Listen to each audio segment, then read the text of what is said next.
The signal was already decaying when Korath then locked onto it.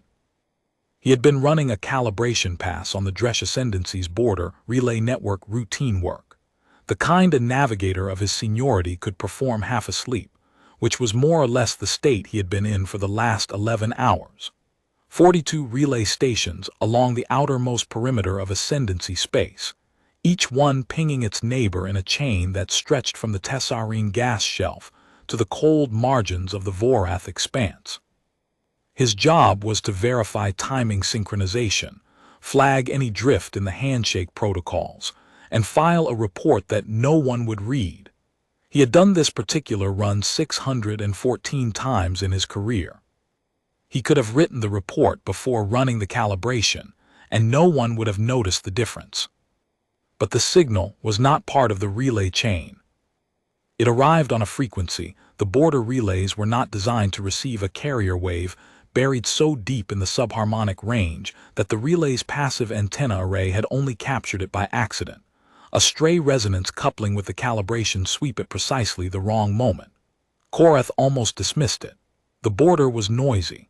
Solar wind, magnetar bursts, the electromagnetic backwash of a dozen species transit corridors bleeding radiation into the void. Stray signals were common. Stray signals that meant something were not. He ran the waveform through the standard filter suite. The noise floor dropped away. What remained was structured, a repeating sequence of tonal clusters, each cluster separated by a silence interval that varied in length but never in pattern. Not natural, not random, not anything the Ascendancy's signal intelligence library recognized. Korath sat up in his chair. He was alone on the monitoring deck of Relay Station Outer Tessarine 9, the most distant manned post on the Ascendancy's border. The station was small, 6 compartments, a sensor array, a docking sleeve for resupply shuttles, and enough provisions for a single operator on a 90-day rotation. The Ascendancy did not waste resources on its outermost relays. The border was quiet. It had been quiet for as long as anyone alive could remember, and for considerably longer than that, according to the station's own records, which stretched back unbroken for 4,000 years and contained nothing of note. 4,000 years of calibration logs, maintenance reports, and supply manifests, each one identical to the last, each one confirming the same finding. The border is quiet, the relays are synchronized, there is nothing out here. That was the point of the border. It marked the edge of the territory the Ascendancy had claimed, and beyond it there was nothing worth claiming. Empty sectors, dead systems, the cosmic equivalent of an unmarked field past the last fence post. The navigators who had drawn the original charts had surveyed the region and moved on, and the Ascendancy had built its relay network to the edge of its territory and stopped, and no one had questioned that decision in living memory. Korath magnified the waveform. The tonal clusters resolved into discrete packets, bursts of modulated frequency, each packet carrying what appeared to be a layered data structure. Header, payload, checksum. The architecture was primitive by Ascendancy standards, but it was unmistakable. Someone had built this signal to carry information. Someone had aimed it in this direction. Someone or something was transmitting from beyond the border. He checked the bearing. The signal originated from a position deep inside a region the Ascendancy's charts labeled only as interdicted navigational hazard. No coordinates, no survey data, no record of what the hazard was. Just a red boundary line on the chart and a classification code that, when Korath queried the database, returned a single annotation: do not enter. Designation authority, founding council. Date of designation, unrecorded. Unrecorded. The Ascendancy had existed for 9,000 years. Its records were meticulous. Its founding documents filled entire archive complexes, and the interdiction of this sector predated all of it. Korath stared at the waveform pulsing on his screen. Then he opened the decryption suite. The first layer yielded in minutes. It was a substitution cipher, elementary, almost childish, the kind of encoding a species might use before it developed computational cryptography. The output was a string of symbols Korath did not recognize. He fed them into the linguistic analysis module. The module chewed on them for 30 seconds, cross-referencing against the Ascendancy's database of known languages, 4,200 cataloged tongues, living and dead, spanning every species the Ascendancy had ever contacted. No match. He tried the broader galactic registry, the shared linguistic archive maintained by the Interspecies Coordination Bureau, which held records from species the Ascendancy had never dealt with directly. 12,000 additional languages, fragmentary scripts from extinct civilizations, reconstructed proto-languages from archaeological digs across 6 spiral arms. No match. The signal was in a language that did not exist in any database Korath could access, a language no known species had ever spoken, or at least no species that had ever been cataloged by any of the galaxy's major civilizations. He sat with that for a moment.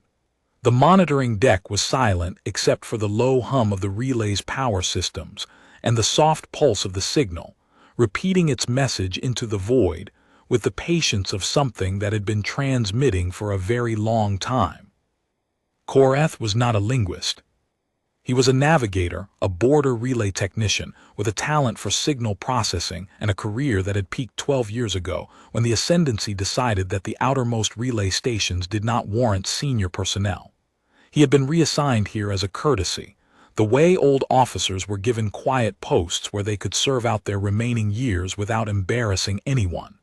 He was competent. He was reliable.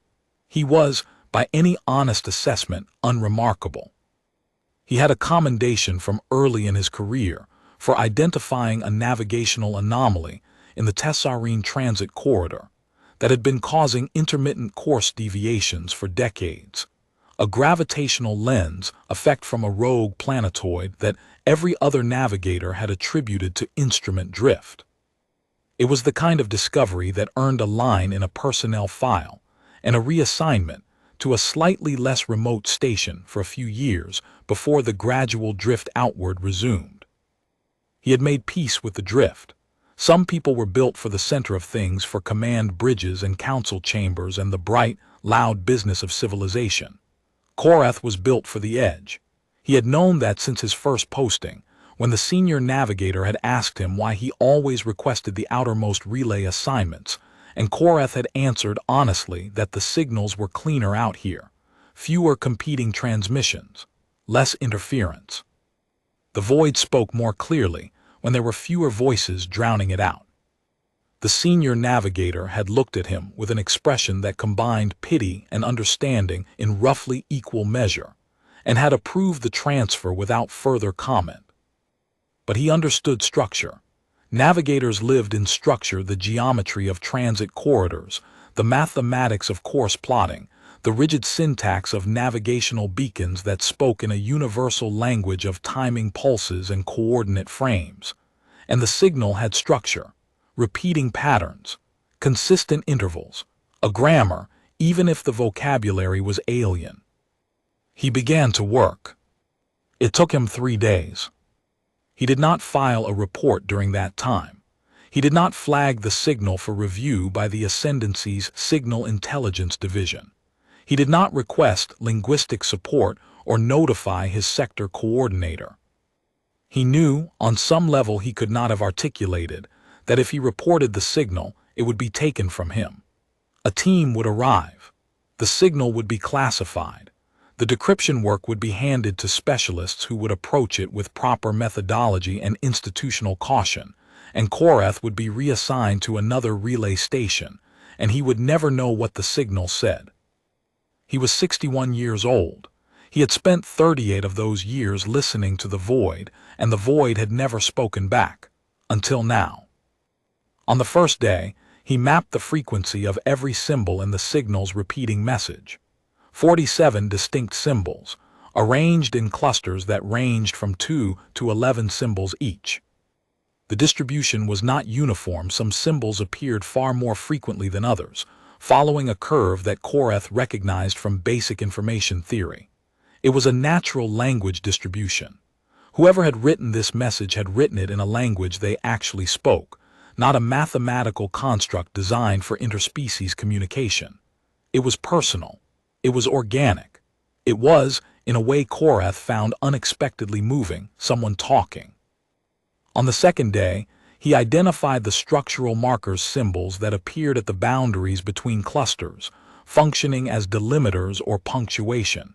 He separated the message into discrete units, sentences, perhaps, or verses. 147 of them, each one a self-contained cluster of meaning, each one ending with the same three-symbol sequence that Korath came to think of as the period, the full stop, the breath before the next thought. On the third day, he broke the cipher. It was not brilliance that solved it. It was loneliness. Korath had been alone on the relay station for 53 days of his 90-day rotation. He had spoken to another living being exactly 4 times, 3 scheduled check-in calls with the sector coordinator, and 1 brief exchange with the pilot of a resupply shuttle who had seemed anxious to leave. The rest of the time, he had lived in the company of machines, of calibration data, of the deep silence that pressed against the hull of the station like water against the walls of a diving bell. And the signal sounded lonely. He could not have defended this as an analytical finding, but the repeating structure the same message, broadcast over and over into the void with no response, for what the signal's degradation pattern suggested was a very long time carried a quality that Korath recognized. It was the quality of a voice speaking into an empty room, not shouting, not demanding, just speaking steadily because the alternative was silence and silence was worse. The breakthrough came when he noticed that certain symbol clusters appeared in pairs, the same sequence repeated twice in succession, with a single delimiter between them. He had been treating these as redundancies, data errors, artifacts of a degraded transmission, but when he mapped their positions in the message, they clustered at the beginnings and endings of longer passages. Emphasis markers, rhetorical repetition, the linguistic equivalent of someone underscoring a word by saying it twice.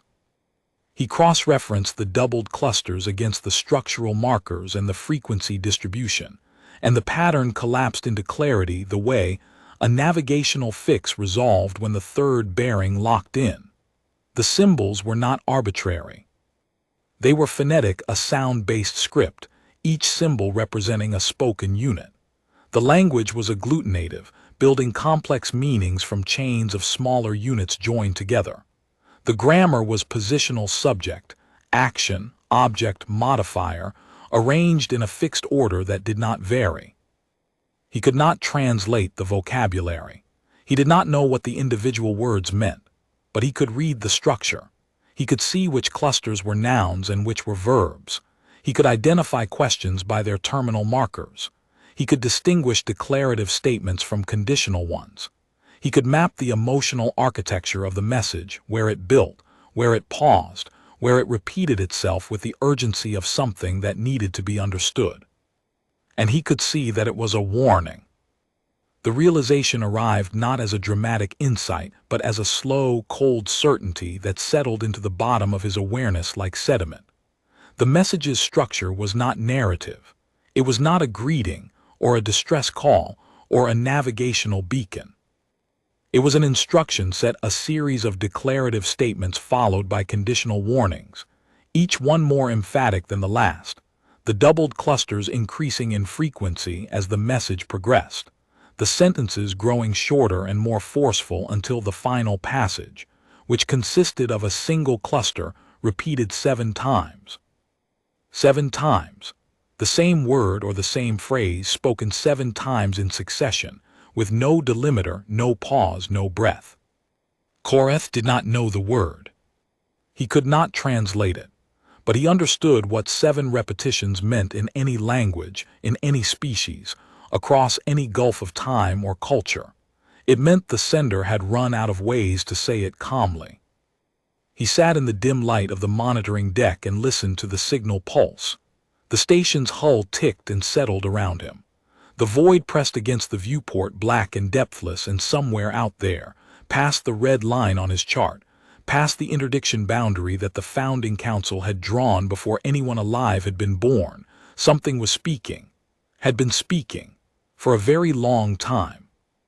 He ran the signal's degradation profile through the analysis suite. Signal degradation was one of the few things a relay technician could measure with confidence. Electromagnetic radiation dispersed in predictable ways over distance and time, and the pattern of that dispersal could be used to estimate a transmission's age and origin distance. The math was straightforward.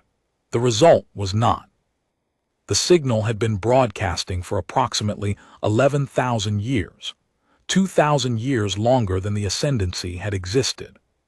2,000 years before the first Dresch navigator had built the first relay station, before the first Dresch colony ship had reached the Tessarine shelf, before the species that would found the ascendancy had developed faster-than-light travel, something had begun broadcasting a warning into the void on a frequency that no one had existed to receive. Korath checked the calculation 3 times. He varied the dispersal model, tested different assumptions about the interstellar medium's density in this region, ran the numbers with conservative and aggressive correction factors. The result shifted by a few centuries in either direction. It did not change the fundamental conclusion. The signal was older than the civilization it was warning. The sender had been speaking before there was anyone to hear, and the sender had not stopped. He should have reported it then. He knew that. The protocols were clear. Any anomalous signal originating from an interdicted sector was to be flagged immediately, logged under seal, and forwarded to the Ascendancy's Strategic Monitoring Division without analysis or interpretation by the receiving operator. The regulations did not explain why. The regulations for interdicted sectors never explained why. They simply stated the requirement and attached a penalty classification that Korath had never seen applied to any other category of violation. He filed the report. He told himself it was the right thing to do. He told himself he was a professional and professionals followed protocols, and the signal was too important to sit on a relay technician's personal workstation while he played amateur linguist in the dark. He compressed his 3 days of analysis, attached the raw signal data, flagged it with the appropriate classification codes, and transmitted it to strategic monitoring on the priority channel. The response came in 4 hours, not from strategic monitoring, from the Admiralty. The channel designation alone told Korath something was wrong. Strategic monitoring handled anomalous signals. The Admiralty handled threats. The Admiralty had not communicated directly with a border relay station in Korath's career, and when he queried the station's historical logs, he found that the last direct Admiralty communication to Outer Tessarine 9 had been issued 1100 years ago, during a border skirmish with the Telani Compact that had been resolved in 8 days, and was now a footnote in a military history textbook that no one read. A ship was being dispatched, a full signals intelligence team, a linguistic analysis unit, a navigational escort. Korath was to preserve all data, cease independent analysis, and prepare to brief the arriving team on his methodology. He was also informed, in language that was polite in the way that a locked door is polite, that his rotation on Outer Tessarine 9 was being extended indefinitely. There was a secondary clause in the order, buried in the procedural language, easy to overlook if you were not the kind of person who read every line of every document, which Korath was, that classified his original report and all associated data at a tier he had never seen applied to anything. The tier designation contained a suffix that, when he looked it up, indicated that the classification had no scheduled review date. It was sealed permanently. His analysis, his waveform captures, his 3 days of work, all of it had been consigned to a vault that would never be opened through normal channels. The ship arrived in 9 days. It was not a signals intelligence vessel. It was a Vethkar-class deep patrol cruiser, one of the Ascendancy's largest dedicated exploration platforms, 300 meters of hardened hull, layered sensor arrays, and a crew complement of 240. Korath watched it dock from the viewport of his monitoring deck. It filled the docking sleeve the way a predator fills a burrow, and the station's frame groaned under the mass differential. The team leader was a woman named Esara Dren. She was tall, sharp-featured, precise in her movements in the way that people were precise when they had been trained to operate in environments where imprecision killed. She was not a signals intelligence officer. She was a navigator senior grade, admiralty attached, with clearance codes Korath had never encountered. She introduced herself without smiling. She asked to see his work. He showed her everything: the waveform captures, the frequency analysis, the structural mapping, the cipher breakdown, the grammar model he had built from scratch over 3 sleepless days. She studied each element in sequence, asking questions that were spare and technical, never complimenting his work, never criticizing it, simply absorbing the information with the efficiency of someone who had been expecting it. When he reached the 7-fold repetition at the message's end, she stopped him. "You identified the structure as a warning," she said. "Yes." "On what basis?" "The conditional constructions, the escalating emphasis, the terminal repetition, the overall architecture, declarative statements establishing facts, followed by conditional warnings establishing consequences, followed by an imperative that the sender considered important enough to repeat 7 times. Esara studied the symbol clusters on his display. Her expression did not change. She might have been reading a weather report. You could not translate the vocabulary. "No, the language is not in any database I could access. I can read the grammar. I can identify parts of speech. I can map the emotional progression, but I cannot tell you what the individual words mean." "You can now." She placed a data chip on the console. Korath looked at it. It was unmarked, no classification tag, no department seal, no file designation.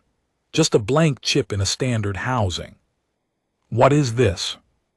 "A lexicon," Esara said. "Partial. Compiled over a period of approximately 6,000 years from intercepted transmissions, archaeological recoveries, and 3 direct contact events that are not recorded in any archive you have access to. Load it into your analysis suite and run your structural model against it." Korath held the chip in his hand. It weighed almost nothing.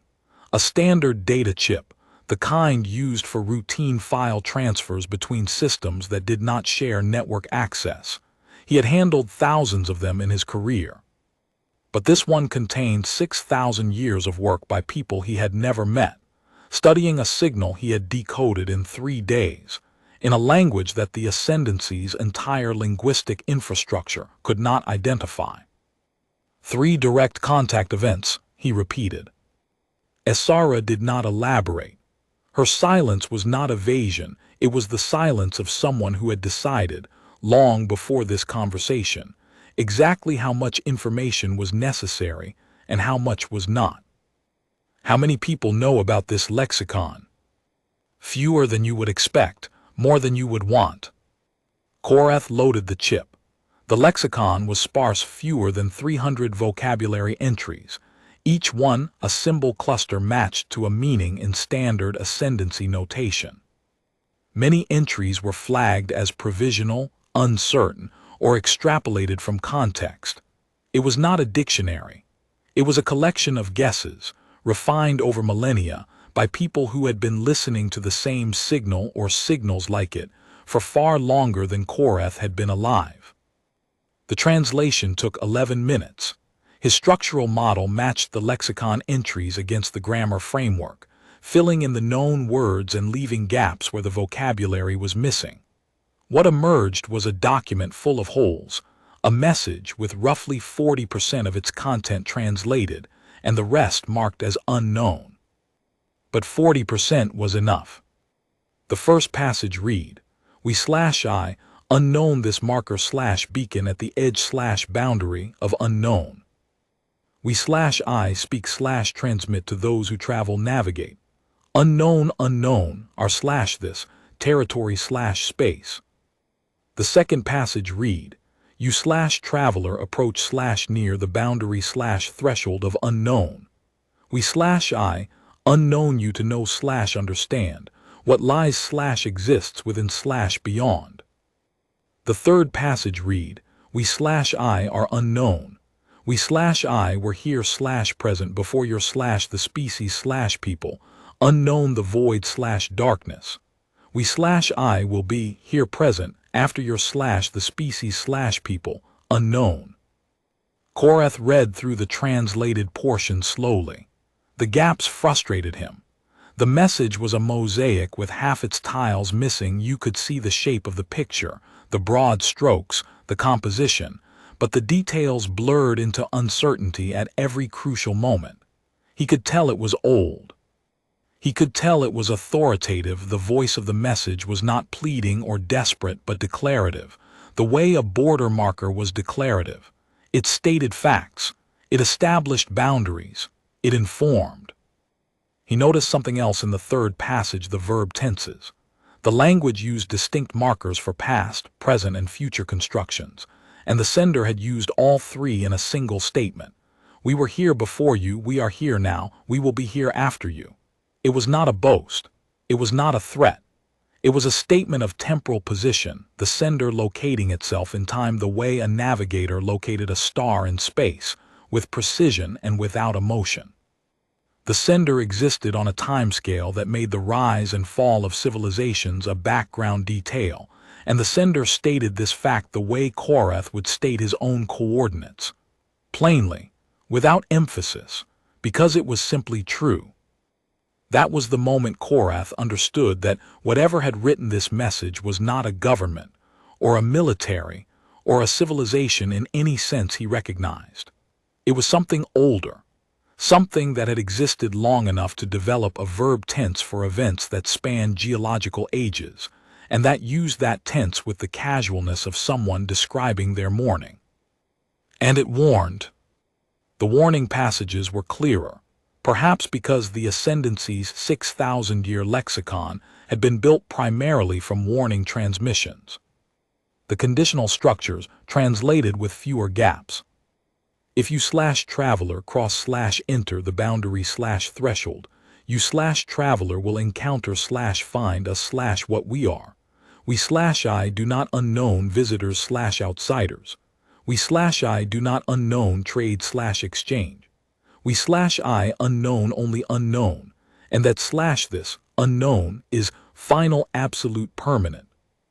The terminal passage, the sevenfold repetition translated as a single word, repeated 7 times.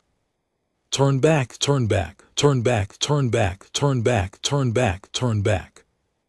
Korath read it 7 times, matching each repetition to the pulse of the original signal still cycling on his display. Turn back. 7 times. In a language no one alive spoke, broadcast from a position no one alive had visited, on a frequency no one alive was supposed to be listening to. He looked at Asara, she was watching him, her face had not changed. Who sent this? He asked. The inhabitants of the interdicted zone. What species? Human. The word meant nothing to Korath. He had never heard it before. It was not in the Ascendancy's species registry, not in the Interspecies Coordination Bureau's database, not in any record he had ever encountered in 38 years of service.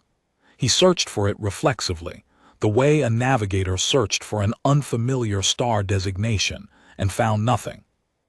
I have no record of a species by that name, he said.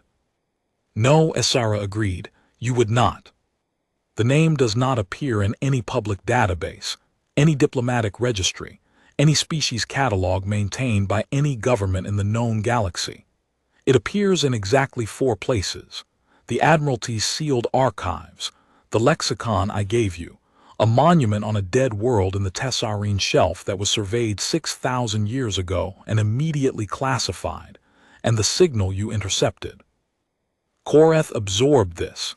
A species known to the Admiralty for at least 6,000 years, known to have a monument on a surveyed world, known to be broadcasting a signal that the Admiralty had been monitoring across millennia and deliberately excluded from every public record. Not lost, not forgotten, erased. The distinction mattered. She pulled up the navigational chart, the same chart Korath had been using for his calibration work, the same chart that showed the interdicted zone as a red boundary with no interior detail. She entered a command sequence he did not recognize. The chart shifted. Layers peeled away the standard navigational overlay, the transit corridor markings, the political boundaries of the ascendancy and its neighbors. Beneath them was an older chart. Beneath that, an older one still. Layer after layer, each one more sparse than the last, each one representing a progressively earlier era of galactic cartography. Esara peeled them back until the display showed what Korath could only interpret as the original survey, the first chart the Ascendancy had ever drawn of this region of space. The interdicted zone was not a zone, it was a void. Not an empty sector. Sectors had boundaries, designations, survey data. This was an absence, a hole in the chart where the surveyors had simply stopped mapping. No boundary line, no warning label, no classification code, just the edge of the known galaxy and then nothing. The original surveyors reached this point 9,040 years ago, Esara said. They were the best navigators the Ascendancy had. They had mapped everything from the galactic core to the Tessarine shelf. They had charted transit corridors through nebulae that killed unshielded ships. They had surveyed dead systems, active systems, systems with civilizations that tried to destroy them for approaching. Nothing stopped them. She touched the edge of the void on the display. They stopped here. Why? Because they received a signal, the same signal you intercepted, the same message on the same frequency with the same structure. They decrypted it. They understood enough of it to know what it was, and they turned around. Korath looked at the void on the chart. 9,000 years. The interdiction was 9,000 years old, and it had been imposed not by the founding council's authority, but by the navigators themselves, the people who had been there, who had heard the signal, who had understood enough of the warning to decide that what lay beyond was not worth approaching. They never entered the zone, he said. No. In 9,000 years, no one has ever entered the zone. Esara was quiet for a moment, then she said, that is not accurate. She brought up a file unmarked, unclassified, stored on the same data chip that had carried the lexicon. It contained a list, dates, ship designations, crew complements. Each entry was sparse, a few lines of data, nothing more. Korath counted the entries. There were 19. 19 incursions into the interdicted zone over a period of 9,000 years, Esara said. Some were accidental navigational errors, ships that drifted past the boundary during drive failures. Some were deliberate expeditions authorized by various Ascendancy administrations that believed the interdiction was outdated or superstitious, or based on a signal that had long since ceased broadcasting. She paused. The signal has never ceased broadcasting. What happened to the 19 ships? Esara did not answer the question directly. She opened a second file, a compilation of sensor records, comm logs, and navigational data recovered from the Ascendancy's deep space monitoring network. The data covered 9,000 years and 19 events, and it told the same story 19 times. A ship crossed the boundary. Its transponder signal continued for a period ranging from 6 hours to 11 days, depending on how far it penetrated. Then the transponder stopped. No distress call, no emergency beacon, no debris field, no energy signature consistent with weapons fire or hull breach or reactor failure. The ship simply stopped being detectable, the way a voice stops being audible when the speaker walks into a room and closes the door. 19 ships, Korath said. 19 ships. Combined crew complement of approximately 4,000 individuals across all entries. Not one returned. Not one transmitted a final message. Not one left wreckage that the monitoring network could identify. Korath scrolled through the entries. The dates spanned the full 9,000 years. The earliest incursion was recorded less than 2 centuries after the interdiction was established. The most recent was 400 years ago. The intervals between them were irregular. Sometimes 1,000 years passed without incident. Sometimes 2 incursions occurred within a decade of each other, as though the memory of the first had faded fast enough for the second to seem reasonable. The crew complements told their own story. The earliest ships were small survey craft with crews of 20 or 30, sent to verify the interdiction or test its boundaries. As the centuries passed, the ships grew larger. The 7th incursion involved a military escort of 3 vessels with a combined crew of 600. The 12th was a full scientific expedition, 2 research platforms and a navigational tender, 120 personnel, authorized by the Ascendancy's Scientific Council over the objections of the Admiralty. The 15th was a battle group, 4 warships, 800 crew. Sent after a political faction gained enough influence to argue that the interdiction was a relic of primitive superstition, and the zone should be opened for resource extraction. All of them had vanished. The survey craft and the battle groups, the scientists and the soldiers, the curious and the arrogant. The zone did not distinguish. They could have been destroyed, weapons we cannot detect. They could have been, Esara said. That is one hypothesis. There are others. The Admiralty has maintained 43 separate analytical frameworks over the millennia, each one attempting to explain the disappearances. None has been confirmed. None has been ruled out. She closed the file. The Admiralty does not speculate. The Admiralty maintains the interdiction, monitors the signal and records the data. That is all. Then why are you here? Because the signal changed. The 4 words landed in the monitoring deck like stones dropped into still water. Korath had been listening to the signal for 3 days. He had decoded its structure, mapped its grammar, felt its loneliness. And in all that time, the one thing he had been certain of was its constancy, the steady, patient, unvarying repetition of a message that had been broadcasting for longer than civilizations endured. The signal did not change. That was its nature. That was, in some fundamental way, its purpose. It was a fixed point in a galaxy full of motion, a constant in a universe of variables. And it had changed. Korath felt something shift in the texture of the silence around him. The station's environmental systems hummed on. The signal pulsed on his display. Nothing in the physical environment of the monitoring deck had altered.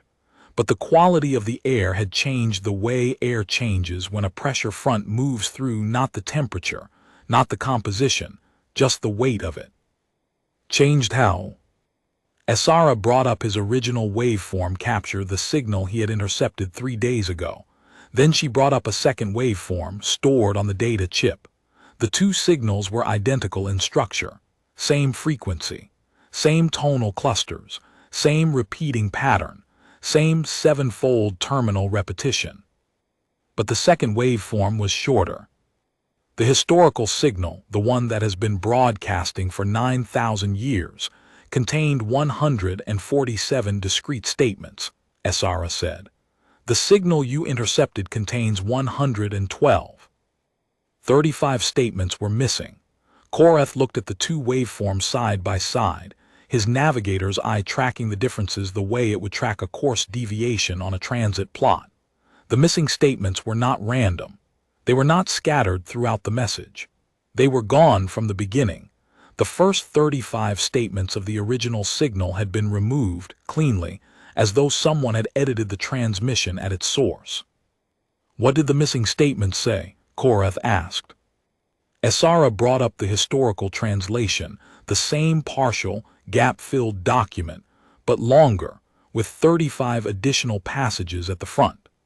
The missing passages were among the most heavily translated sections of the message, because they had been studied the longest, and because their content had been the primary subject of analysis for 6,000 years. The first missing passage read, "We/I unknown in patience/stillness. We/I have waited/endured for a long time ages. We/I unknown the void/darkness does not forget/erase what we/I have built/created." The fifth missing passage read, "We/I unknown your/the curiosity/seeking. It/this is natural expected. All/every species/people seek/reach beyond their/the known/mapped territory/space. We/I unknown this. We/I were once/formerly the same like you." The 12th missing passage read, "We/I do not hate/oppose you/travelers. We/I unknown you/travelers to live/continue. This/the boundary/threshold exists/was placed for your/the protection/safety." The 20th missing passage read, "We/I have unknown the things/entities that move/exist in the deep/far void/darkness. They/those are not like/similar to us/you. They/those do not speak/transmit. They/those do not warn/inform. They/those unknown only unknown." Korath read through all 35 missing passages. Together they formed a prologue, a context that the original signal had provided before the warning began.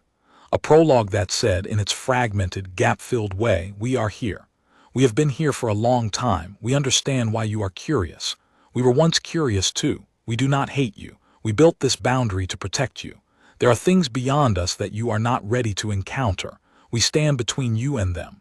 The boundary is not a prison. It is a shield." And now the prologue was gone, the signal still broadcast, the warning still repeated, turned back 7 times on a loop forever, but the explanation had been stripped away. The context, the reassurance, the declaration of intent that had for 9,000 years told the galaxy, "We are not your enemy." "When did the change occur?" Korath asked. 14 days ago." "Why?" Esara looked at him for a long time. The monitoring deck was very quiet. The signal pulsed. The void pressed against the viewport. "We do not know," she said. "But the Admiralty has identified 2 possibilities. The first is that the inhabitants of the zone, the ones who call themselves human, have chosen to remove the prologue, to withdraw the explanation, to reduce the signal to its essential content, the warning alone, without the context that made the warning comprehensible. And the second possibility." Esara paused. It was the first time Korath had seen her hesitate, not for effect, not for emphasis, but because the words she was about to speak were words she had been carrying for some time, and setting them down was harder than holding them. "The second possibility is that the inhabitants did not choose to remove it, that the prologue was removed by something else, something that does not want the galaxy to know that the boundary was built for protection, something that benefits from the galaxy seeing the interdicted zone as hostile rather than protective, something that would prefer the galaxy to stay afraid of the humans rather than to understand that the humans are afraid of something else." She let that settle. Korath felt it settle not into his understanding, but into the space beneath his understanding, the place where certainties lived, the place where a navigator kept the things he knew were true even when he could not prove them. "If the second possibility is correct," he said slowly, "then the humans are not the threat." "Correct. They are the barrier. That is the hypothesis the Admiralty cannot confirm and cannot dismiss, and that is why I am here." The silence that followed was not the ordinary silence of a relay station in deep space. It was a silence with weight, the kind of silence that arrives when a door opens into a room you did not know was there, and the room is larger than the building that contains it, and there is something in the room, and it has been there for a very long time, and it is not human, and it is not anything. Korath looked at the signal. It pulsed, steady, patient, cycling through its shortened message the way a lighthouse cycles through its beam, mechanical, tireless, indifferent to whether anyone was watching. Turn back, turn back, turn back, 7 times, and then the message repeated, and repeated, and repeated. "What does the Admiralty intend to do?" he asked. "Monitor, record, maintain the interdiction." That is what the Admiralty always does. And the Vethkar-class cruiser you arrived in, deep patrol, full sensor suite, navigational escort, that is not a monitoring vessel. Esara studied him. He saw something in her expression that he had not expected, not surprise, not displeasure, but a kind of recognition, the look of someone who had just confirmed a suspicion they had been carrying for a long time. "The cruiser is here because you are here," she said. "You decoded the signal independently, Navigator Ven. In 3 days, with no lexicon, no linguistic training, and no knowledge of the interdiction's history, you built a structural model that matches the one our specialists have refined over 6 millennia. That is not common. That is not ordinary. That suggests a capacity for pattern recognition that the Admiralty considers operationally significant. You want me to translate the rest of the signal. I want you to navigate." The word hung in the recycled air of the monitoring deck. Navigate. It was his title. It was his function. It was the thing he had done for 38 years in the service of a civilization that had gradually moved him to its outermost edge and left him there, a competent man in a forgotten post, listening to the void because someone had to and no one important wanted to. "Navigate where?" he asked, although he already knew. "The interdicted zone has been closed for 9,000 years, Esara said. 19 ships have entered. None have returned. The signal has broadcast continuously for the entire period, warning travelers to turn back. The inhabitants have maintained their boundary and their silence with absolute consistency for longer than most species in the galaxy have existed." She paused, "And now they have changed the signal. For the first time in 9,000 years, they have altered their message. The Admiralty needs to understand why. I need a navigator who can read the signal as we approach, who can detect changes in real time, interpret structural shifts, identify new transmissions if they occur. A navigator who understands the language not as a collection of vocabulary entries but as a living architecture." "You are asking me to cross the boundary." "I am asking you to navigate us to the boundary. What happens after that depends on what we find." Koreth looked at the chart. The void stared back at him, that 9,000-year-old absence where the first navigators had stopped mapping and turned their ships around. He thought about the 19 entries in the file. The 4,000 crew members who had crossed the line and vanished without debris, without distress calls, without any evidence that they had ever existed at all. The transponder signals that simply stopped, like voices walking into silence. He thought about the signal, the warning, "Turn back" 7 times. He had listened to it for 3 days. He had mapped its structure. He had learned its grammar. And in the process, he had felt something he had not expected to feel, a kinship with the sender, across whatever gulf of time and species and incomprehension separated them. The sender had been alone too. The sender had been speaking into a void that did not answer. The sender had been doing the same thing Koreth had been doing for 38 years, maintaining a post, running a signal, performing a duty that mattered to no one except the person performing it. And now the signal had changed, and Koreth understood, with the quiet certainty of a man who had spent his life reading patterns, that the change meant something had gone wrong. The prologue had not been removed by choice. It had been removed the way a sentry's report is removed when the sentry is no longer at the post. He thought about the 20th missing passage, the one that mentioned things that move in the deep void, things that are not like us, things that do not speak, things that do not warn. Whatever those things were, the humans had known about them. The humans had placed themselves between those things and the rest of the galaxy, and they had maintained that position for 11,000 years, and they had broadcast their warning the entire time, and no one had ever answered, and no one had ever thanked them, and no one had ever asked if they needed help. For 11,000 years, the humans had been the only ones holding the line. And the signal had changed, and the prologue was gone, and the universe was slightly different than it had been 14 days ago, and Korath was the only person in the ascendancy who had noticed. "I will navigate," he said. The Vethkar-class cruiser undocked from Outer Tessarine 12 hours later. Korath stood at the navigation console in the cruiser's operations center, a curved wall of displays and controls that dwarfed the monitoring deck he had worked on for the past 53 days the way a concert hall dwarfs a closet. Around him, 240 crew members worked their stations with the focused quiet of people who knew where they were going and what the odds were. Asara stood beside him at the command station. She had briefed the crew in a closed session Korath had not attended. He did not know what she had told them. He did not ask. Their faces told him enough. They were not afraid exactly. They were resolved in the way that people are resolved when fear has been processed and filed and replaced by the decision to go anyway. The cruiser crossed the interdiction boundary at standard approach velocity. Korath watched the navigational display as the boundary line, the oldest line on any chart in the ascendancy, passed behind them. He noted the exact moment on his console, the timestamp, the coordinates, the cruiser's heading and velocity.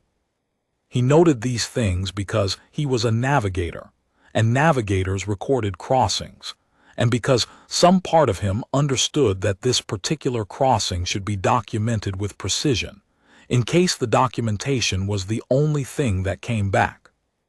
The sensors showed nothing. The void ahead was indistinguishable from the void behind. Stars burned in the same patterns. The cosmic background radiation hummed at the same frequency.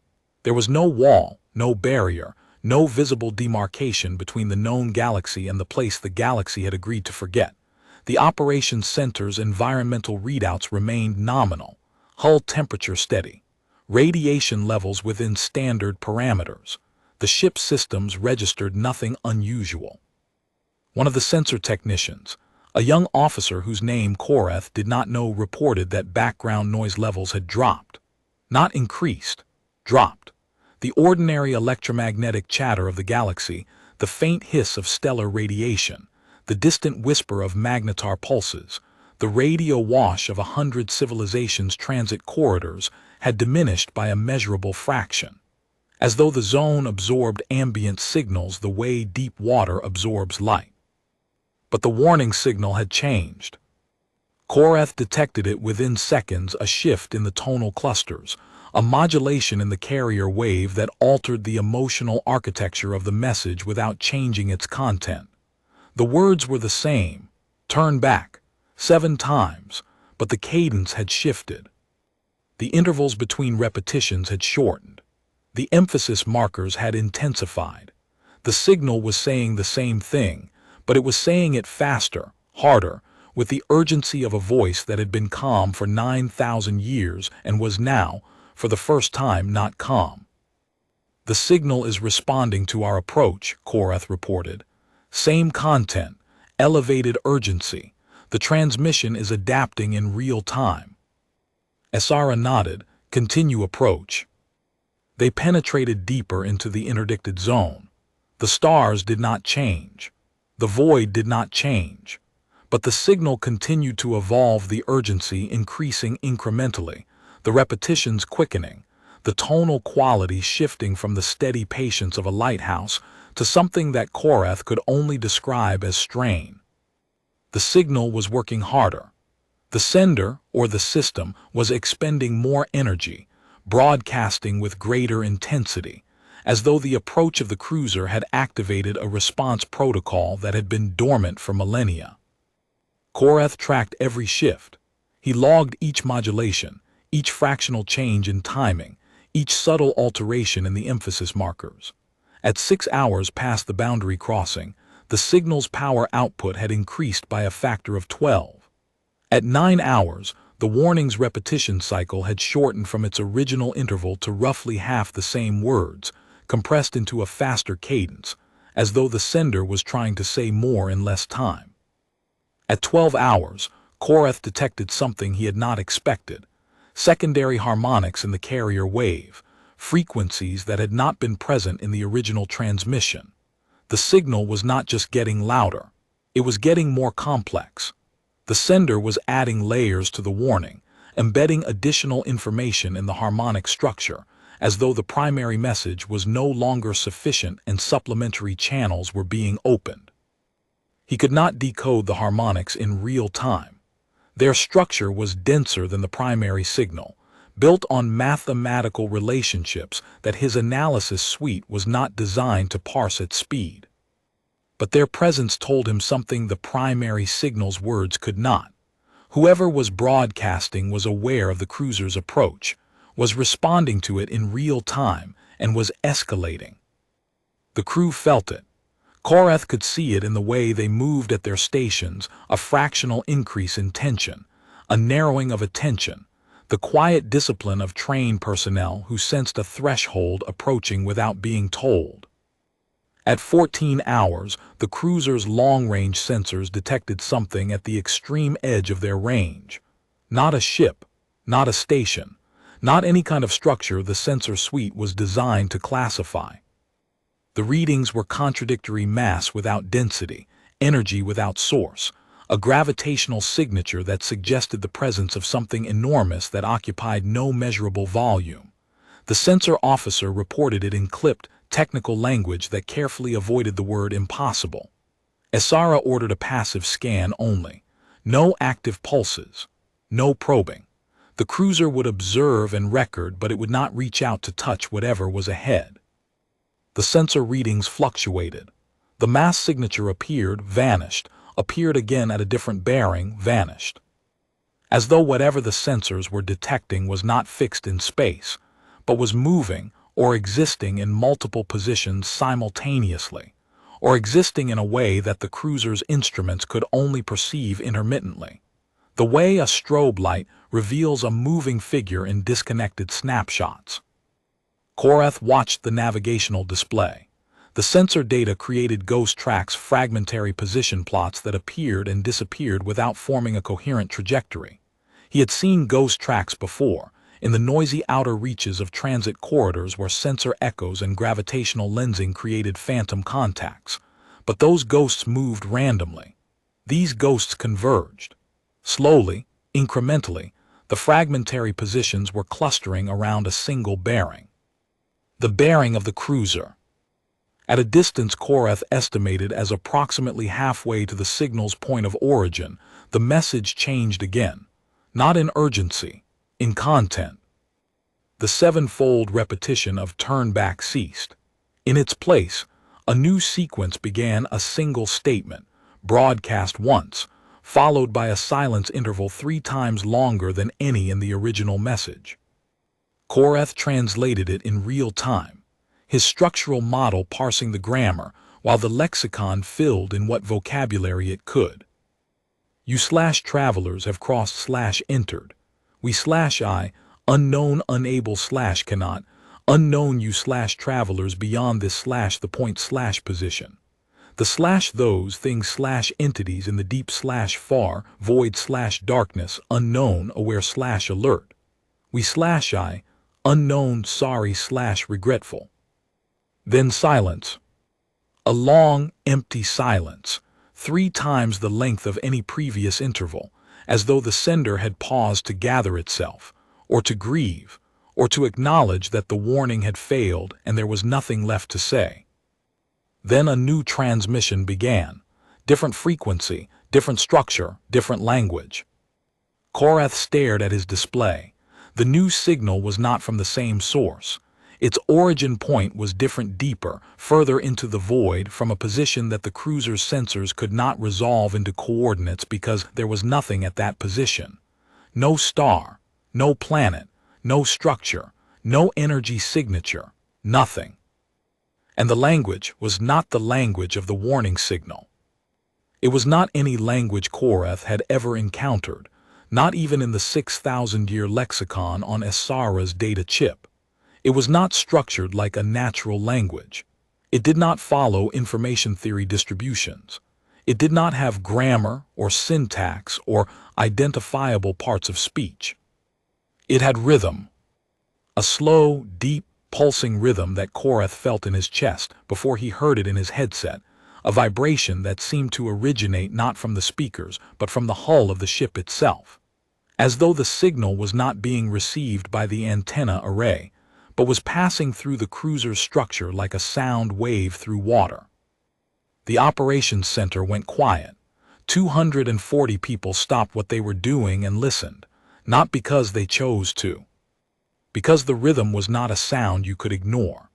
It was a sound that occupied the space where thought lived, the way a low note from an enormous instrument fills a cathedral not just with volume but with presence, and the presence displaces everything else. And for as long as the note sustains, there is nothing in the universe except the note and the silence it is about to become. Korath's hands were shaking. He gripped the edge of the navigation console and forced himself to look at the data. The new signal had no structure his model could parse, no repeating patterns, no delimiters, no emphasis markers. It was not a message. It was not a warning. It was not communication in any sense Korath understood. It was attention. Something in the deep void had noticed them. Not detected them, the cruiser's sensors could detect a ship. Not identified them, the ascendancy systems could identify a signal. Noticed them, the way a sleeper notices a sound in the night, not with analysis but with awareness, not with curiosity but with the simple, terrible fact of being awake. The sensor technician who had reported the ambient noise drop earlier now reported that the drop had accelerated. Background electromagnetic radiation in their immediate vicinity had fallen to 11% of the galactic baseline. The stars were still burning.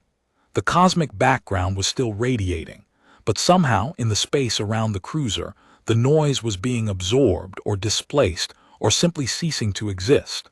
The void was getting quieter, emptier. As though the attention of whatever was broadcasting, the second signal required silence the way fire required air, and everything else in the vicinity was being consumed to provide it. Korath noticed something else. The warning signal, the human signal, the 9,000-year-old beacon that had been broadcasting its shortened message since before the cruiser crossed the boundary, had changed again. Not in content, not in urgency, in direction. The signal was no longer broadcasting outward, toward the galaxy, toward the border, toward the relay stations that were its intended audience. It was broadcasting inward, toward the source of the second signal, toward the thing in the deep void. The humans were not warning the cruiser anymore. They were warning the thing behind them, or confronting it, or holding its attention while the cruiser was still close enough to run. Korath looked at the bearing of the human signal's new directionality. Then he looked at the ghost tracks on the navigational display, the fragmentary sensor contacts that had been converging on the cruiser's position. The human signal was aimed directly at them, directly at the point where the ghost tracks converged. The humans knew where the thing was. The humans had always known where the thing was. And now the humans were placing their signal between the thing and the cruiser, the way a parent places their body between a child and a threat. 11,000 years. The humans had been doing this for 11,000 years, standing between the galaxy and whatever lived in the deep void, broadcasting their warning, maintaining their boundary, and when the galaxy ignored the warning and crossed the boundary anyway, redirecting their signal to shield the intruders from the thing they had come to find. 19 ships, 4,000 crew, none returned, and Korath understood with a clarity that felt like falling that the disappearances were not attacks, they were failures. 19 times the humans had tried to shield an intruding ship from the thing in the deep void. 19 times they had failed. And 19 times they had updated the warning signal, made it clearer, made it more emphatic, added another repetition to the terminal sequence, and gone back to their vigil. "Navigator Ven," Esara said. Her voice was steady. Korath marveled at that. The rhythm was in the walls, in the floor, in the air recyclers, in the bones of the ship and the bones of the crew, and her voice was steady. Can you determine the origin of the second signal? No, there is nothing at the origin point. No mass, no energy, no structure. Can you determine its nature? Korath looked at his display. The new signal pulsed. It had no grammar. It had no vocabulary. It had no structure he could analyze or decode or translate. It was, by every measure of signal intelligence he had been trained to apply, meaningless. Noise. A vibration without content. But it was not meaningless. He knew that the way he had known the first signal was a warning not through analysis, but through the pattern recognition faculty that had made him a navigator, the faculty that read structure in chaos and meaning in noise and significance in the spaces between data points. The new signal was not communication. It was not a warning. It was not a greeting or a challenge or a declaration of intent. It was a question. A single, vast, unhurried question, asked by something that had been sleeping or waiting, or simply existing in the deep void for so long that the concept of time had ceased to apply to it. The question had no words. It had no symbols. It had no translatable content. But its meaning was clear in the way that a predator's gaze is clear, in the way that the silence after an explosion is clear, in the way that the absence of stars in a sector of sky is clear. The question was, what are you? Not who, not where, not why, what? Korath understood then why the prologue had been removed from the warning signal. The inhabitants of the zone, the humans, had not removed it. They had not edited their message. They were still there, still broadcasting, still maintaining the boundary they had built 9,000 years ago. But something had interfered with the signal. Something had stripped away the context, the explanation, the reassurance, the way a predator strips the bark from a tree to expose what lives underneath. The humans had been standing between the galaxy and whatever lived in the deep void. They had built the boundary not to keep the galaxy out, but to keep the galaxy safe. The warning signal was not territorial. It was protective. Turn back. Not because we will harm you, because we cannot protect you if you come closer. And now the galaxy had come closer, and the thing in the deep void was awake, and it was asking its question, and the question was vast, and the question did not care about the answer, because the asking was not curiosity. The asking was appetite. Helm, Esara said, and her voice was the only steady thing in the operations center, the only fixed point in a room full of people who had heard the question and understood it. Reverse course. Maximum velocity. Now. Cruiser turned. The maneuver took 11 seconds, the helm officer executing a maximum rate course reversal that pushed the inertial dampeners to their design limits and left several unsecured items sliding across consoles. Korath braced against the navigation station and watched the navigational display as the bearing swung, the cruiser's nose coming around till it pointed back toward the boundary, that ancient, 9,000-year-old line drawn by navigators who had heard the warning and heeded it. The ghost tracks on his display vanished the moment the cruiser began its turn, as though the sensor contacts had never been there. The boundary grew closer. The new signal followed them, not increasing in intensity, not pursuing, just present the way a shadow is present, the way the dark is present after the light goes out. Korath noticed that the warning signal, the human signal, had shifted direction again, tracking with the cruiser's withdrawal, maintaining its position between the ship and the source of the second signal like a shepherd dog placing itself between its flock and a predator. The humans were escorting them out. Not with ships, not with weapons, with a signal. With 11,000 years of patient, unbroken vigilance, redirected in real time to cover the retreat of intruders who had been warned not to come. They crossed the boundary. The new signal ceased. Instantly, completely, as though it had been cut with a blade. One moment the rhythm was in the hull, in the air, in the bones. The next moment it was gone, and the ordinary silence of deep space filled the void like water filling a hole, and Korath's hand stopped shaking, and 240 crew members released breaths they had not been aware of holding. No one spoke for a long time. The operations center's systems hummed and clicked in their automated routines. Sensor displays scrolled data that no one was reading.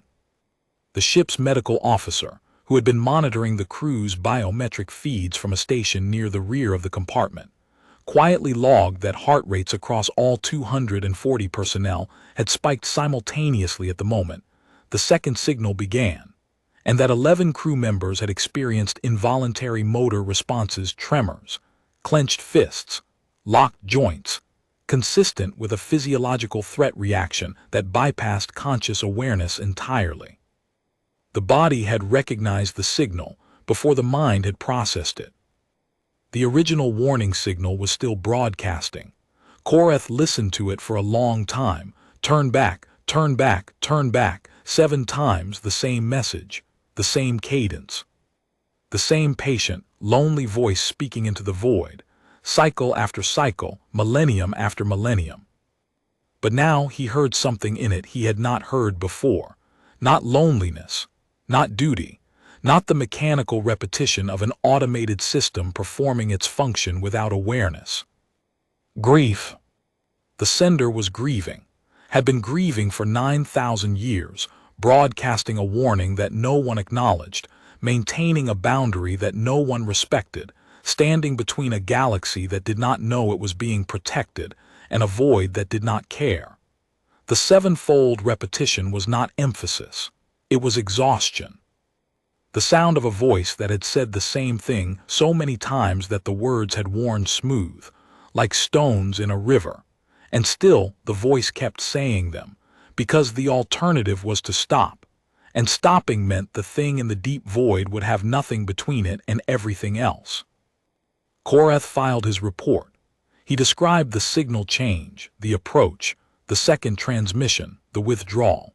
He described his analysis in precise, technical language that conveyed the facts without conveying the thing he had felt in the operations center when the rhythm passed through the hull, because that thing had no technical language, and no report format, and no classification code. He filed it under the standard anomalous signal category, attached the raw data, and noted in the summary field that the incursion had been terminated at the commanding officer's order, following contact with an unidentified secondary signal source. He did not describe the question. He did not attempt to explain what it had felt like to stand in the operations center and feel something become aware of him, not of the ship, not of the crew, not of the ascendancy or its 9,000-year history, but of him, specifically, the way a vast eye might focus on a single point of light in an infinite field. That was not the kind of thing that fit in a report. That was the kind of thing that fit in the space between one breath and the next, in the silence between heartbeats, in the gap between what a person knew and what a person understood. Asara filed a separate report. He did not read it. He did not ask what it contained. He knew, by the way she stood at the command station after the cruiser redocked at Outer Tessarine 9, her hands flat on the console, her weight forward, her eyes fixed on the viewport as though she expected the void to look back, that her report recommended what the original navigators had recommended 9,000 years ago. Maintain the interdiction. Monitor the signal. Do not cross the line. The cruiser departed. Korath stood at the viewport of Outer Tessarine 9 and watched it undock 300 meters of hardened hull, pulling away from his station with the slow deliberation of something that did not want to linger. He watched it engage its transit drive and accelerate toward the inner sectors, its running lights dwindling to a point, and then to nothing. The crew did not speak to Korath before they left, not because they blamed him or feared him or resented the mission, because they had heard the question, and the question was still inside them, and they did not know how to carry it and speak at the same time. He had seen it in their faces during the return, crossing a particular quality of stillness that was not calm but was not panic either. It was the expression of people who had learned something about the shape of the universe that they had not wanted to learn, and who were not yet certain whether the knowledge would become manageable or whether it would simply sit inside them, heavy and permanent, for the rest of their lives. Korath remained at Outer Tessarine 9. His rotation was not extended again. It was made permanent.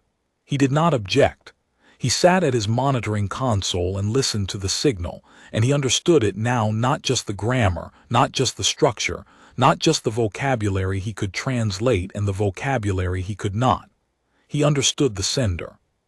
He understood what it meant to stand at the edge of something vast and terrible, and hold a line that no one had asked you to hold, for so long that the holding became the whole of your existence. He added a new calibration to his daily routine. Every morning at the start of his shift, he ran a comparison between the current signal and the historical baseline. He checked the message length. He checked the tonal quality. He checked the emotional architecture. He checked whether the prologue had returned. It had not returned. In the months that followed, in the years that followed, it did not return. The warning signal continued, shortened, stripped, reduced to its essential imperative. Turn back, 7 times, and then the cycle repeated. Korath settled into a new routine. He ran his calibrations. He monitored the signal. He filed his reports, the same reports he had always filed, noting the same findings he had always noted, with one addition: a daily comparison of the warning signal against the historical baseline. The Admiralty had not asked for this. The protocols did not require it. But Korath did it anyway, the way a sentry checks the perimeter even when no threat has been reported, because the checking is the point. He also began studying the lexicon in his off hours. Isara had not asked for its return, and no one had contacted him about it.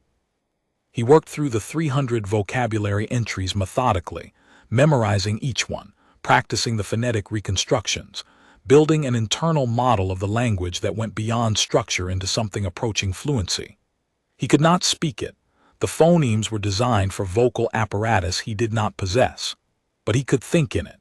He could read the warning signal in real time, without the analysis suite, hearing the words as words rather than as data points.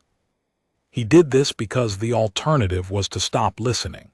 And he had spent 61 years learning that the person who stops listening is the person who misses the thing that matters. On the morning of his 219th day after the incursion, he detected something new. Not a change in the warning signal, not a new transmission from the deep void. Something smaller, something that his calibration routine caught only because he had designed it to flag variations at the subharmonic level, in the noise floor beneath the signal's primary frequency. A second carrier wave, buried even deeper than the first signal had been, at a frequency so low that it barely qualified as electromagnetic radiation. A whisper beneath a whisper, a signal inside a signal, hidden in the foundations of the warning broadcast, the way a message can be hidden in the structure of a building, visible only to someone who knows to look for it. He decoded it in 6 hours. It was short, 9 symbols, the grammar was the same, the language was the same. But the voice was different, not the formal, declarative voice of the warning signal, but something quieter, something that sounded, in the way that Korath had learned to hear emotion in alien grammar, like a person speaking when they were not sure anyone was listening. 9 symbols, 1 sentence, a complete thought with subject, verb, and object, and no gaps in the translation because every word was in the 6,000-year lexicon. The sentence read, "We/I are still here present." Korath read it 7 times. Then he saved the data, closed the decryption suite, and sat in the dim light of the monitoring deck, alone at the edge of known space, listening to the void. The signal pulsed. The station hummed. The stars burned in their ancient patterns beyond the viewport, indifferent and eternal. He did not file a report. He did not flag the subharmonic signal for review. He did not notify the sector coordinator or the Admiralty or anyone at all. Instead, he opened the transmission suite, calibrated the station's antenna array to the same subharmonic frequency, and composed a response. 9 symbols, 1 sentence, the same grammar, the same language, a message that no regulation covered and no protocol addressed, sent from the outermost relay station of a civilization that had spent 9,000 years being afraid of the dark, to whatever was standing in the dark on the galaxy's behalf. The sentence read, "We/I no/understand." He transmitted it once. Then he closed the channel and went back to his calibration work. He did not know if the message would be received. He did not know if the subharmonic channel was monitored, or if the 9-symbol sentence he had detected was a deliberate communication or an artifact, a fragment of internal chatter that had bled into the warning signal's carrier wave by accident. He did not know if the word he had chosen, understand, was the right word, or if his grasp of the language was sufficient to convey the meaning he intended. He did not know if anyone, anywhere in the interdicted zone or beyond it, cared that a relay technician at the edge of known space had heard a sentence and answered it. But the void was quiet and the signal pulsed and the boundary held. And for the first time in 38 years of service, Korath Ven did not feel alone. He checked the subharmonic channel every day after that. On the 43rd day, the sentence appeared again. The same 9 symbols, the same quiet voice, "We are still here," and Korath answered, the same 2 words, "We know." And the exchange became its own kind of signal, not a warning, not a beacon, not a navigational aid, but something older and simpler than any of those things, a confirmation. A vigil shared across the oldest boundary in charted space, between 2 watchers who had never met and would never meet and did not need to, because the watching was enough. Somewhere past the line the first navigators had drawn, past the interdiction that was older than memory, past the place where 19 ships had gone silent and 4,000 voices had ceased, the warning continued. "Turn back, turn back, turn back." 7 times, the same message, the same voice, the same vigil. And beneath it, hidden in the noise floor where only a lonely navigator at a forgotten post would think to listen, 2 sentences passed back and forth across the oldest border in the galaxy. "We are still here. We know." The boundary held, and the dark stayed on its side of the line, and the signal did not stop. 3 years passed. 3 years of calibrations, of daily comparisons, of the quiet subharmonic exchange that had become the fixed center of Korath's existence. "We are still here. We know."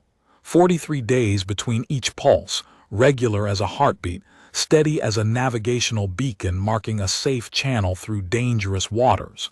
The Admiralty sent no further expeditions. The interdiction held.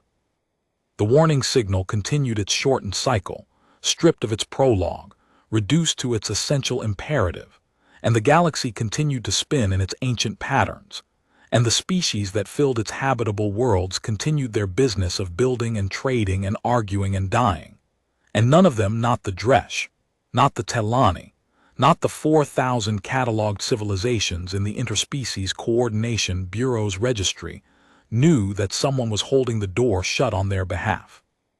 Korath knew that was enough, that had to be enough. Then, on a morning that began like every other morning on Outer Tessarine 9, with the soft hum of recycled air and the amber glow of the monitoring console, and the void pressing black and absolute against the viewport, the subharmonic channel carried a different message. Not the 9 symbols he had memorized, not the quiet confirmation he had come to think of as a handshake between centuries, a new transmission, longer, 23 symbols arranged in a grammatical structure that Korath's internal model parsed before his conscious mind caught up. Subject, verb, object, temporal modifier, conditional clause. His hands moved across the console with a precision that came from 3 years of daily practice in a language he could not speak. The lexicon filled in the vocabulary. Every word translated, no gaps, no unknowns. The message read, "We/I are weakening/diminishing. The things/entities in the deep/far void/darkness grow/increase. If/when, we/I fall/cease. Nothing/no one stands/remains, between/separating them/those and you/all. Korath read it 3 times. The grammar was unambiguous. The verb tenses were precise present progressive for the weakening, present continuous for the growing, conditional future for the falling. Not a hypothetical, not a distant possibility filed under the heading of long-term strategic contingencies. A status report, a field assessment from a position that had been held for 11,000 years and was, for the first time, showing signs of giving way. He sat in the monitoring deck and felt the weight of the message settle into the place beneath his understanding where the important things lived. The humans were not sending a warning this time. They were not broadcasting a boundary marker or an imperative or a 7-fold repetition designed to turn ships around. They were doing something they had never done in 11,000 years of recorded contact. They were asking for help. Not directly. The message contained no request, no plea, no call to action. It was phrased as a statement of fact, declarative, informational, precise. But Korath had spent 3 years learning to hear emotion in alien grammar, and the emotional architecture of this message was different from anything before. The warning signal carried duty. The subharmonic exchange carried acknowledgement.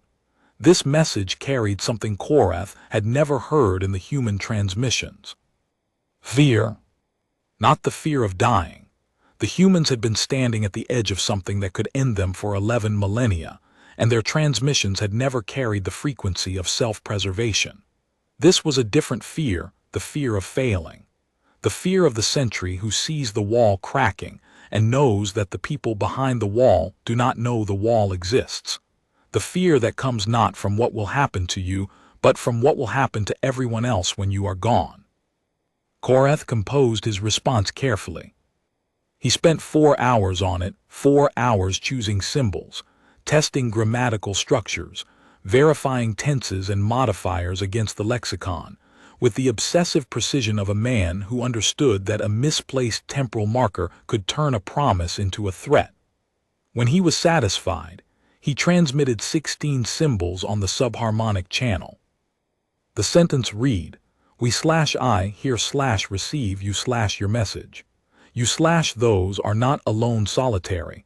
We/I will speak/transmit to those who lead command." It was the most dangerous thing Korath had ever done, more dangerous than the boundary crossing, more dangerous than decoding the original signal without authorization. Because this was a promise, and promises were obligations, and obligations required him to do something he had avoided for 3 years, to take the subharmonic exchange out of the space between 2 lonely sentries and put it on the desk of people who would classify it, analyze it, debate it, and potentially do nothing about it for another 9,000 years while the wall cracked and the dark pressed through. He filed the report that evening, not through the standard anomalous signal channels, not to the sector coordinator or the strategic monitoring division. He addressed it to Asara Dren, personally, using the direct communication code she had left embedded in the navigational data from the cruiser's approach, a code he was not supposed to have noticed, buried in the transit log the way the subharmonic signal was buried in the warning's carrier wave. She had left it there deliberately. A thread, a channel, a way to reach her that bypassed every layer of institutional bureaucracy that had kept the interdiction sealed for millennia. He attached the new transmission, his translation, his 3 years of subharmonic exchange logs, and his analysis of the emotional shift in the human signal. He added a single line of personal commentary at the end of the report. The line read, "They have held for 11,000 years. They are telling us the line is breaking. If we do not act, there will be no line, and we will learn what lives on the other side without the benefit of a warning." The response came in 9 hours, not from Asara. From a channel designation Korath had never seen one that did not correspond to any department, division, or office in the Ascendancy's organizational structure. The message contained no acknowledgement of his report, no questions about his methodology. It contained 3 items, a set of coordinates, a timestamp, and a single instruction. "Be ready." Korath did not know what the coordinates indicated.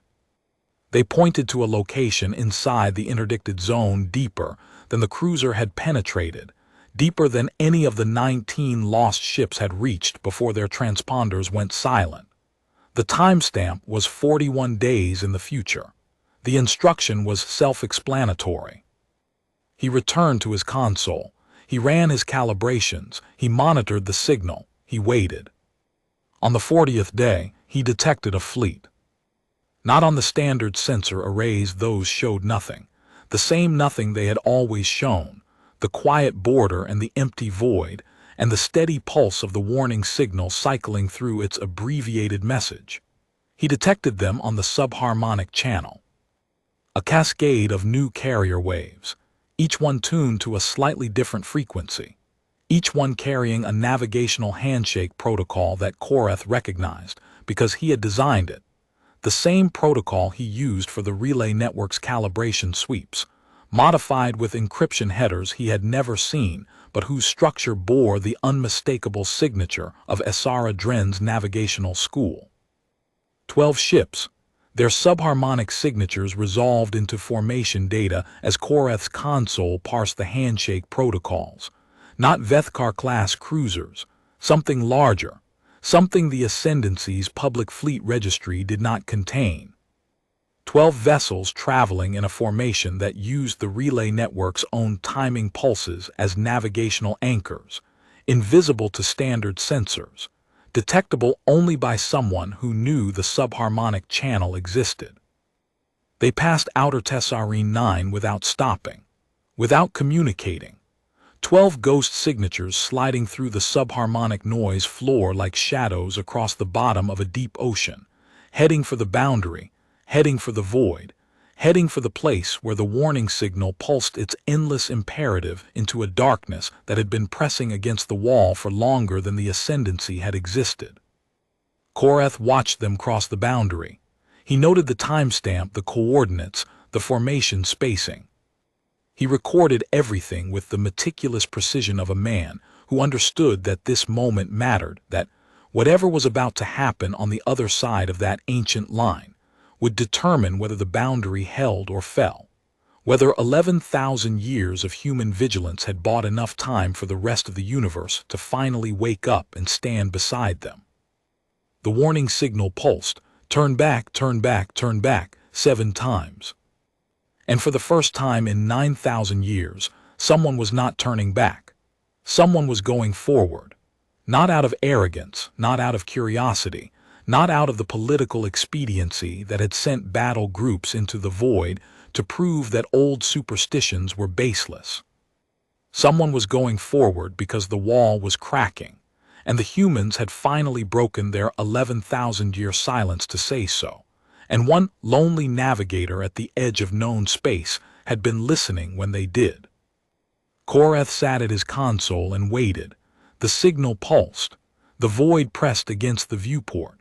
The dark held its breath on the other side of the oldest line in charted space. And somewhere in the deep silence beneath the warning, the subharmonic channel carried a new message. Not from the humans, not from the fleet. From Esara Dren, transmitted on the thread she had left him 3 years ago, compressed into 4 symbols that his internal model translated without effort. We/I are coming/approaching. Korath read it once. Then he opened the subharmonic channel to the humans, the channel that had carried 2 sentences back and forth for 3 years, the channel that connected a forgotten relay station to a civilization that had been holding back the dark since before anyone knew the dark was there. And he transmitted a new message. Not we know. Not this time. Something different. Something that the humans, in 11,000 years of solitary vigil, had never received from the galaxy they protected. 6 symbols, 1 sentence. A complete thought that required no lexicon gaps, no provisional translations, no uncertain glosses. We/I are coming/approaching. To help /stand with you/those. The signal pulsed, the boundary held. And in the void beyond the oldest line in charted space, something shifted, not the dark, not the thing that asked its vast and hungry question, but the light. The small, stubborn, improbable light of a galaxy that had finally heard the warning, and instead of turning back, had chosen to stand.